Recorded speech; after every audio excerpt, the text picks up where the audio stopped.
South Korea has brokered its 193rd diplomatic relations at the ambassadorial level with another country. That's with Cuba. Cuba has been a longtime ally of North Korea since the Cold War. It even has its own embassy in Pyongyang.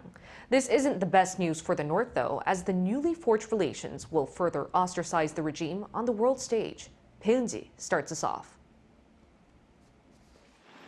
Cuba has become the 193rd country in the world to form diplomatic relations with South Korea. Seoul's foreign ministry said in a statement that the United Nations representatives for the two countries exchanged official letters in New York on Wednesday local time. It also said this marks an important turning point for South Korea in its effort to strengthen diplomacy in the Latin American region and expand diplomatic horizons. This leaves Syria as the only country among UN member states that does not have diplomatic ties with South Korea. The communist-run island was the only country in Latin America that did not have diplomatic relations with South Korea. This was mainly because it has been and continues to be a close ally of North Korea. North Korea established diplomatic ties with Cuba in 1960, and Cuba still has an embassy in Pyongyang.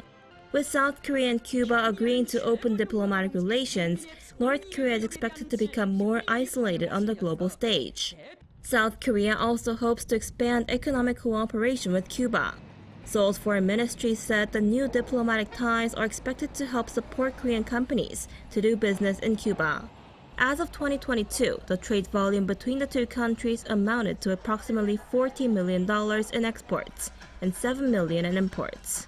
Also, Seoul aims to provide consular assistance to Koreans visiting Cuba. Around 14,000 Koreans visited Cuba annually before the pandemic, and there are about 1,000 people descended from Koreans who moved to Mexico in 1921 during Japan's colonial rule, currently living in Cuba.